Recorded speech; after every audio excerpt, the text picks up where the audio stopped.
Hello guys, welcome to easy concept. So ഈ വീഡിയോയിൽ നമ്മൾ ഡിസ്കസ് ചെയ്യാൻ പോകുന്നത് six semester inorganic previous year question പേപ്പറാണ്. ഓക്കെ, അപ്പോൾ നമുക്ക് ഡയറക്റ്റ് ഫസ്റ്റ് ക്വസ്റ്റ്യൻസ് കാണിച്ചു തരാം, പിന്നെ അതിൻ്റെ ആൻസർ കീയും പറഞ്ഞുതരാം. ഓക്കെ, അപ്പോൾ ഫസ്റ്റ് ക്വസ്റ്റ്യനിലേക്ക് കിടക്കാം.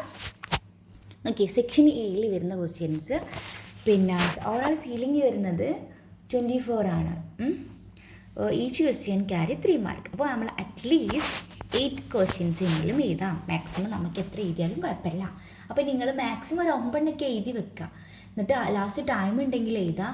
എല്ലാതും കൂടെ നിങ്ങൾക്ക് ടൈം പെട്ടെന്ന് തീരുന്നുണ്ടെങ്കിൽ എഴുതി വെക്കോളൂ, അല്ലെങ്കിൽ അതിൻ്റെ ടൈം കളയരുത്. ഓക്കെ, അപ്പോൾ എല്ലാവരും ക്വസ്റ്റ്യൻസ് മാക്സിമം ഒരു 4 പോയിൻറ്റ്സ് ഒക്കെ മതി. അപ്പോഴേക്കും നിങ്ങൾക്ക് 4 അല്ലെങ്കിൽ 5 പിന്നെ പോയിൻറ്റ്സ് ഉണ്ടെങ്കിൽ തന്നെ 3 മാർക്സ് കിട്ടും. ഓക്കെ, ദെൻ സെക്ഷൻ ബിയിൽ ഓറൽ ക്വസ്റ്റ്യൻസ് വരുന്നത് 7 ക്വസ്റ്റ്യൻസ് വരുന്നുണ്ട്. നമ്മൾ 5 ക്വസ്റ്റ്യൻസ് അറ്റൻഡ് ചെയ്യണം. അറ്റ്ലീസ്റ്റ് നമ്മൾ 5 ക്വസ്റ്റ്യൻസ് മാക്സിമം നമുക്ക് എത്ര എഴുതാം? Each question carry 5 mark. Then section സിയിൽ പിന്നെ സീലിംഗ് ഇല്ല, ഒരു ക്വസ്റ്റ്യൻ എഴുതാൻ പറ്റുള്ളൂ. Each question carry 11 mark. So first question, specific conductance decreases with dilution while molar conductance increases to certain extent. Why? അതിന് ആൻസർ ആയിട്ട് വരുന്നത് conductance will depend on number of ions and speed of ions. Conductance speed of അയോൺസിനും number of അയോൺസിനും directly പ്രൊപ്പോർഷണലാണ്. So specific conductance is the conductance of 1 coulomb charge of a solution. As dilution increases, number of ions per coulombic charge decreases and conductance decreases.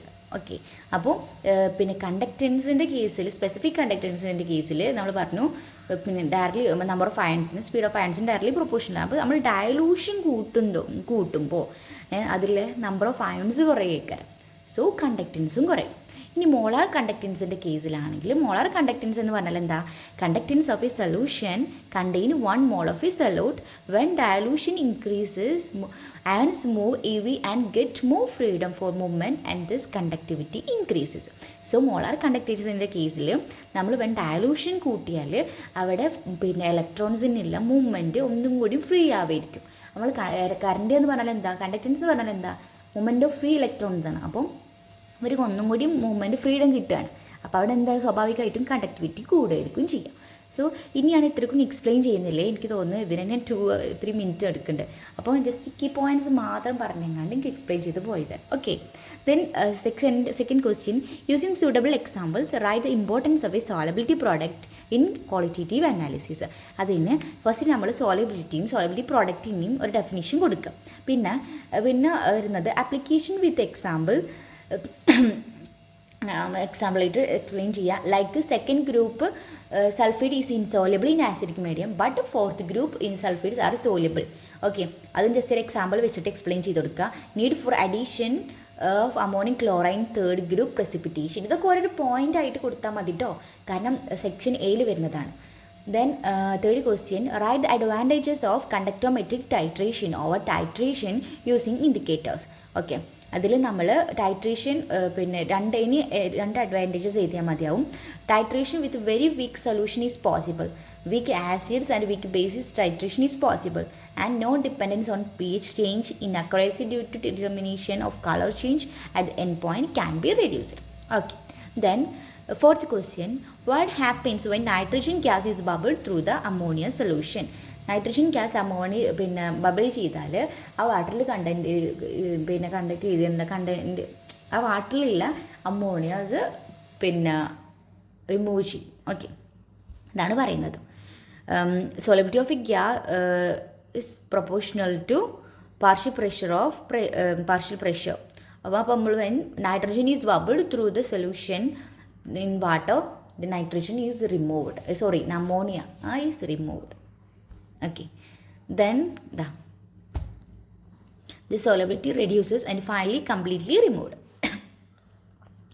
Then fifth question, calculate the osmotic pressure of a 0.1 molar aqueous solution of an organic solute at 70 degrees Celsius then ആറിൻ്റെ value തന്നിട്ടുണ്ട്. അപ്പോൾ നമ്മൾ ഇങ്ങനത്തെ questions ഇതൊക്കെ സിമ്പിളായിട്ടുള്ള ക്വസ്റ്റ്യൻസാണ്. ഇങ്ങനെ അധികം സിമ്പിളായിട്ടുള്ള ക്വസ്റ്റ്യൻസ് തന്നെ ആയിരിക്കും വരിക. ചില ക്വസ്റ്റ്യൻസ് നമ്മളിങ്ങനെ കണ്ടാൽ എന്താ പറയുക, ഏത് സിമ്പിളായിട്ട് ക്വസ്റ്റ്യൻ എങ്ങനെ ക്വസ്റ്റ്യൻസ് ഒന്നും വരില്ല എന്ന് വെക്കുക, നമ്മൾ ചെക്ക് ചെയ്യാതെ പോകും. പക്ഷേ അധികം നമുക്ക് കുറച്ചൊക്കെ സിമ്പിളായിട്ടുള്ള ക്വസ്റ്റ്യൻസ് തന്നെയാണ് കെമിസ്ട്രിയിൽ വരാറുള്ളത്. അപ്പോൾ നമ്മൾ ഇക്വേഷൻസ് ഒന്ന് പഠിച്ച് വെക്കുക. ഓക്കെ, അപ്പോൾ ഇത് എങ്ങനെ ക്വസ്റ്റ്യൻ വരുമ്പോൾ ആദ്യം നമ്മൾ അതിനെ സബ്സ്റ്റിറ്റ്യൂട്ട് ചെയ്യണം. ഓരോന്നും ഇന്നതാണെന്ന് പറഞ്ഞിട്ട് അതിന് സബ്സ്റ്റിറ്റ്യൂട്ട് ചെയ്ത് കൊടുക്കുക. പിന്നെ അതിൻ്റെ ഇക്വേഷൻ എഴുതി കൊടുക്കുക. പിന്നെ ആ ഇക്വേഷനിൽ അത് സബ്സ്റ്റിറ്റ്യൂട്ട് കൊടുക്കുക. ആദ്യം എന്താണെന്ന് എഴുതി കൊടുക്കുക. ആറിൻ്റെ വാല്യൂ ടീൻ്റെ വാല്യൂ ഒക്കെ എഴുതി കൊടുക്കുക. അതാണോ. എന്നിട്ട് അതിൻ്റെ കറക്റ്റ് യൂണിറ്റും കാര്യങ്ങളും ചെയ്താൽ ഓക്കെ എഴുതി കൊടുക്കുക. Then sixth question, hydrogen chloride gas is passed through common salt of its purification for its purification process. What is the principle behind? സ്വാഭാവികമായിട്ടും കോമൺ അയണിക് എഫക്റ്റ്. നമ്മൾ ഹൈഡ്രജൻ ക്ലോറൈഡ് ഗ്യാസ് എന്തൊക്കെ add ചെയ്യണത്, ഒരു common salt NaCl, രണ്ടിലും Cl common ആണ്. So അവിടെ പിന്നെ പ്രോസസ്സസിൽ രണ്ടിലും കോമൺ അയണായിട്ട് ഇത് വരുന്നുണ്ട്. അപ്പോൾ അവരുടെ ഫോർവേഡ് റിയാക്ഷൻ സപ്രസ് ചെയ്യും.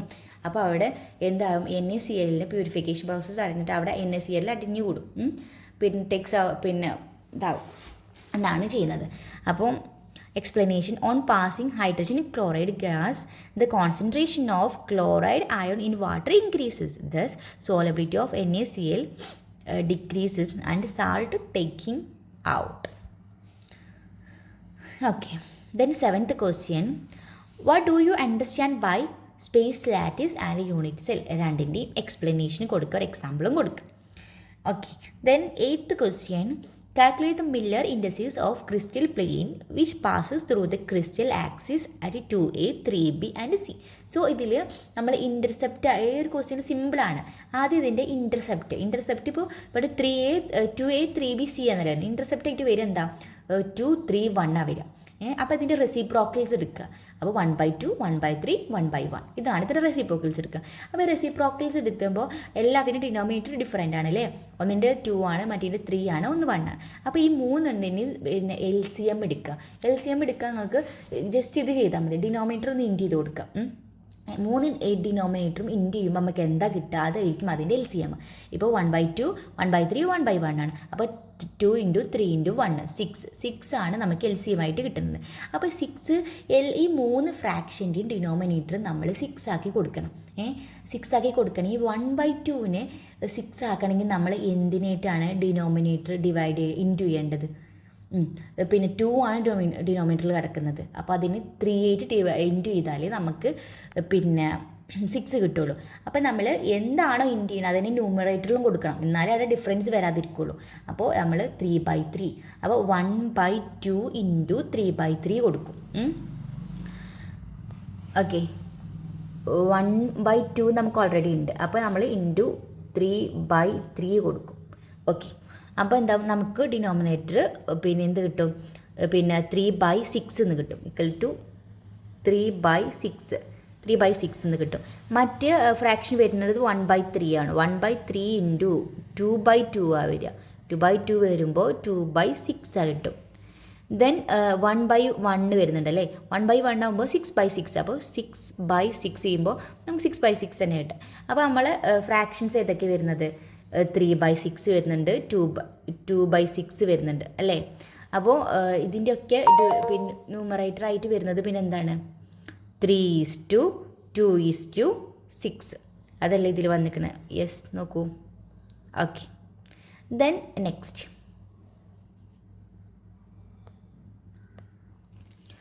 ninth question, what is Frenkel defect, how it affect the density of a crystal? Frenkel defect എന്താണ്, അതിൻ്റെ ഡെഫിനിഷൻ കൊടുക്കുക. പിന്നെ since ion only migrate within the crystal, there is no change in the density of the crystal. Okay, Frenkel ഡിഫക്റ്റിൻ്റെ കേസിൽ നമുക്ക് ഡെൻസിറ്റിക്ക് change ആവുന്നില്ല, കാരണം അതിൻ്റെ ക്രിസ്റ്റലിൻ്റെ ഉള്ളിൽ തന്നെയാണ് പിന്നെ അയൺസിൻ്റെ മൂവ്മെൻറ്റ് നടക്കുന്നത്. Okay, then 10th question, what do you mean by intrinsic conductors? Write 2 examples. അതിന് 2 എക്സാമ്പിൾസ് തരാനാണ് പറയുന്നത്. അപ്പോൾ ഇൻട്രിൻസിക് കണ്ടക്ടേഴ്സ് എന്താണ്, അതിൻ്റെ ഒരു ഡെഫിനിഷൻ കൊടുക്കുക, 2 എക്സാമ്പിളും കൊടുക്കുക. then what is salt bridge, why it is used? Salt bridge നമ്മൾ ഇലക്ട്രോകെമിക്കൽസിൽ യൂസ് ചെയ്യുന്നതാണ് അല്ലേ. അപ്പോൾ അതിൽ സാൾട്ട് ബ്രിഡ്ജ് എന്തിനാണ് മെയിൻലി യൂസ് ചെയ്യുന്നത്? രണ്ട് റീസൺ ഉണ്ട്. ടു ഗിവ് ഇൻറ്റേർണൽ കണക്ഷൻ കൊടുക്കാൻ വേണ്ടിയിട്ടും to minimise liquid junction potential minimise ചെയ്യാൻ വേണ്ടിയിട്ടും. Right the oxidation reduction process involve in the hydrogen oxygen ഫ്ലൂയിഡ്സിൽ. അതിൽ ഓക്സിഡേഷൻ ഹാഫ് സൈക്കിളും റിഡക്ഷൻ ഹാഫ് സൈക്കിളും എഴുതാൻ പറഞ്ഞു. ഓക്സിഡേഷൻ ഹാഫ് സെൽ സൈക്കിൾ എന്ന് റിയാക്ഷൻ എന്ന് പറഞ്ഞാൽ H2+2OH- gives 2H2O plus 2 electron. Reduction half cell reaction പറഞ്ഞാൽ O2 plus 2H2O plus 4 electron gives 4OH minus. Okay. Then section B ആണ് നമ്മൾ ഡിസ്കസ് ചെയ്യാൻ പോകുന്നത്. സെക്ഷൻ ബിയിൽ ഫസ്റ്റ് ക്വസ്റ്റ്യൻ 13th ക്വസ്റ്റ്യന് briefly explain the band theory of metals. അതിൽ നമ്മൾ first ക്വസ്റ്റ്യന് ബാൻഡ് തിയറി ഓഫ് മെറ്റലിനെ എക്സ്പ്ലെയിൻ ചെയ്യാനാണ് പറയുന്നത്. അപ്പോൾ അതിൽ ജസ്റ്റ് പോയിന്റ് ഇത് ജസ്റ്റ് ഷോർട്ടായിട്ട് എന്തൊക്കെയാണ് നമ്മൾക്ക് ഈ പോയിൻറ്റ്സാണ് കൊടുത്തിട്ടുള്ളത്. വാലൻസ് electron large number of atoms take part in bonding result വാലൻസ് band and conduction band. പിന്നെ അവിടെ എനർജി ഗ്യാപ്പ് നല്ല തീരെ ഗ്യാപ്പ് ഇല്ലെങ്കിൽ അവിടെ കണ്ടക്ഷൻ ബാൻഡാണ്. നല്ലോണം ഗ്യാപ്പ് ഉണ്ടെങ്കിൽ അത് ഇൻസുലേറ്റേഴ്സാണ്. ഇൻ്റർമീഡിയറ്റ് ഗ്യാപ്പ് ആണെങ്കിൽ അത് സെമി കണ്ടക്ടേഴ്സാണ്. As temperature increases electron will able to jump in as to conduction band will explain the increasing conductivity of a semiconductor with temperature. അപ്പോൾ ടെമ്പറേച്ചർ കൂട്ടിയാൽ സെമി കണ്ടക്ടേഴ്സിൻ്റെ കണ്ടക്ടിവിറ്റി കൂടാൻ ചാൻസ് ഉണ്ട്. കാരണം ഇലക്ട്രോൺ പിന്നെ കണ്ടക്ഷൻ ബാൻഡിൽ നിന്ന് വാലൻസ് ബാൻഡിലേക്ക് ജമ്പ് ചെയ്യാനുള്ള ചാൻസ് ഉണ്ട്. ഓക്കെ, അത് നിങ്ങൾ ഓരോരോ ഇത് പോയി പറഞ്ഞതൊക്കെ ഓരോരോ പോയിന്റ് ആക്കിയിട്ട് കൊടുക്കുക.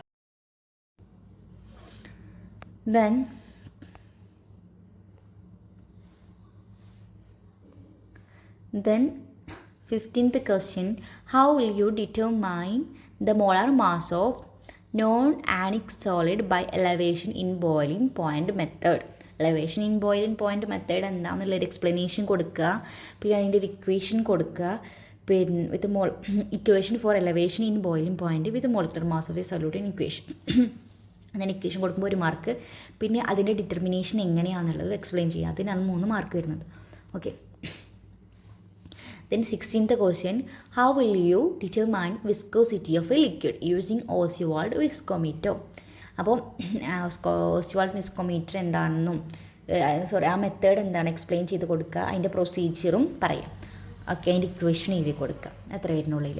പിന്നെ then 17th question, briefly discuss the mechanism of buffer action in a mixture of a weak base and its salt and derive the Henderson equation. അപ്പോൾ ബഫർ ആക്ഷൻ എന്താണ്, അതിനാണ് 3 മാർക്ക് വരുന്നത്. Minimum 3 points. Important such as ionization of a weak base, buffer action when small amount of acid and bases are added, derivation of Henderson equation വേണം, അതിനാണ് 2 mark വരുന്നത്. പിന്നെ conversion taking logarithms and conversion of equation for pH and pK, ആ equations ഒക്കെ എഴുതി കൊടുക്കുക. Okay. Then 18th question, how will you determine the pH of a solution using quinhydron electrode? Derive the equation of quinhydron using Nernst equation. Nernst equation വെച്ചിട്ട് and derivation of equation for pH combining quinhydron electrode with calomel electrode. Okay. Then 19th question, how EMF measurements helps for the calculation of thermodynamic parameters delta H, delta S and delta G. ആ equations ഒക്കെ എങ്ങനെ measure ചെയ്യാമെന്ന് EMF കണ്ടെത്തുക എന്നുള്ളത്. പിന്നെ അതിൻ്റെ ആ method explain ചെയ്ത് കൊടുക്കുക. ദെൻ സെക്ഷൻ സി ആണ്. സെക്ഷൻ സിയിൽ 2 ക്വസ്റ്റ്യൻസ് ഉണ്ട്. First question, derive Bragg equation, explain how you will determine the crystal structure of NaCl by rotating crystal method, predict the difference that can be observed in the interplanar distance of KCl and NaCl even though the both have same type of unicell. അപ്പോൾ ബ്രാഗ്സ് ഇക്വേഷൻ്റെ derivation എഴുതി കൊടുക്കാം. Next experimental setup explain ചെയ്ത് കൊടുക്കുക. Okay. Then 21th question, briefly discuss Debye-Hackel theory for strong electrolyte. Write Debye-Hackel on Sacher equation and explain the terms involved, and briefly explain the effect of high AC frequency alternating current frequencies and high potential gradient in the conductivity of a strong electrolyte. 10 മാർക്കിനാണ്. So at least 10 points വേണം. Okay, ഇത് ഞാൻ short points ആയിട്ട് പറഞ്ഞു തന്നിരിക്കുകയാണ്. ഇങ്ങനെ എനിക്ക് ഇതായിരിക്കും നിങ്ങൾക്ക് ഒന്നും കൂടി യൂസ്ഫുൾ ആവുക. കാരണം നമ്മൾ ഡയറക്റ്റ് ഒരു വീഡിയോ കണ്ടുങ്ങാണ്ട് അതിൽ നിന്ന് തന്നെ ക്വസ്റ്റ്യനും അതിൽ നിന്ന് തന്നെ ആൻസറും ഡയറക്റ്റ് ബൈ ഹാർട്ട് ചെയ്യുമ്പോൾ നമുക്ക് മനസ്സിലാവും, അപ്പം മനസ്സിലാവും. പെട്ടെന്ന് നമുക്ക് എക്സാമിന് സെയിം ക്വസ്റ്റ്യൻസ് തന്നെ റിപ്പീറ്റ് ചെയ്താൽ നമുക്ക് അധികം പ്രീവിയസ് ഇയർ എനിക്ക് എന്തായാലും പ്രീവിയസ് ഇയറിന് ഒരു 3-4 ക്വസ്റ്റ്യൻസിൽ വരാതിരിക്കില്ല, അത് ഉറപ്പാണ്. അപ്പോൾ നിങ്ങൾക്ക് ആ ടൈമിൽ നിങ്ങൾക്ക് ഇത് കണ്ട ക്വസ്റ്റ്യൻ എനിക്ക് കിട്ടുന്നില്ല എന്നൊരു ഇത് വരില്ല. കാരണം ഇങ്ങനെ കീ പോയിൻറ്റ്സ് ആകുമ്പോൾ നിങ്ങൾ എന്തായാലും അത് ഇതിൽ വെറും കീ പോയിൻറ്റ്സ് ഉള്ളൂ. അതിൻ്റെ എക്സ്പ്ലനേഷൻ നിങ്ങൾ ഓട്ടോമാറ്റിക്കലി പഠിക്കും, അല്ലെങ്കിൽ അറിയില്ലെങ്കിൽ ടെക്സ്റ്റ് ബുക്ക് നോക്കിയാലും പഠിക്കും. ഓക്കെ, അപ്പോൾ അതായിരിക്കും നിങ്ങൾക്ക് ഒന്നും കൂടിയും യൂസ്ഫുൾ ആകും. ഓക്കെ, നിങ്ങൾക്ക് എൻ്റെ വീഡിയോ നല്ലോണം ഇഷ്ടപ്പെട്ടു എന്ന് കരുതുന്നു. നിങ്ങൾക്ക് നല്ലോണം ഇത് യൂസ്ഫുൾ ആയെങ്കിൽ നിങ്ങൾ ഫ്രണ്ട്സിനൊക്കെ ഷെയർ ചെയ്യുക, സബ്സ്ക്രൈബ് ചെയ്യുക. Okay, thank you.